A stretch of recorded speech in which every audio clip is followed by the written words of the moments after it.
என் அன்பானவர்களே, நம்முடைய பிதாவாகிய தேவனாலும் கர்த்தராகிய இயேசு கிறிஸ்துவினாலும் உங்கள் ஒவ்வொருக்கும் கிருபையும் சமாதானம் உண்டாவதாக. இன்றைக்கு ஒரு வாக்கியம் தியானிப்போம். நீதிமொழிகள் 3ஆம் அதிகாரம் 9-10. உன் பொருளாலும் உன் எல்லா விளைவின் முதற் பலனாலும் கர்த்தரை கனப்பண்ணு. அப்போது உன் களஞ்சியங்கள் பூர்ணமாக நிரம்பும், உன் ஆலைகளில் திராட்சரசம் புரண்டோடும். கர்த்தரை கனம் பண்ணுவதை குறித்து வேதத்தில் அதிகமாக நாம் வாசிக்கிறோம். 1 சாமுவேல் 2:30 இப்படியாக கூறுகிறது, என்னை கனம் பண்ணுகிறவனை நான் கனம் பண்ணுவேன் என்று.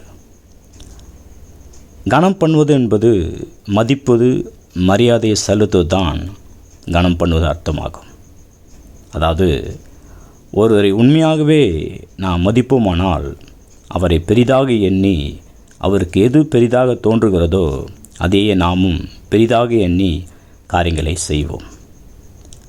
ஆகவே கர்த்தரை கனம் பண்ணுவது என்பது கர்த்தர் எதை பெரிதாக எண்ணுகிறாரோ அதையே நாமும் பெரிதாக எண்ணி அதன்படி நடந்து கொள்வதுதான் கனம் பண்ணுவது. உதாரணத்துக்கு, தேவன் தான் மனிதனுடைய எல்லா தேவைகளையும் சந்தித்து அவனுக்கு ஆதரவாக இருக்கிறார் என்பதை மனிதன் அங்கீகரிக்க வேண்டும். அவன் தேவனை பெரிதாக எண்ணி தன்னுடைய பொருளாலும் எல்லா விளைவின் முதற்பலாம் கர்த்தரை கனப்பண்ணும் போது கர்த்தர் அவனுடைய களஞ்சியங்களை பூர்வமாக நிரம்ப செய்கிறார். அந்த ஆலைகளில் திராட்சரசம் புரண்டோடு செய்கிறார்.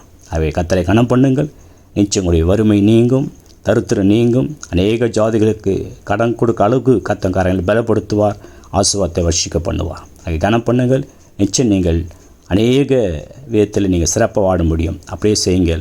ஆமென். God bless you.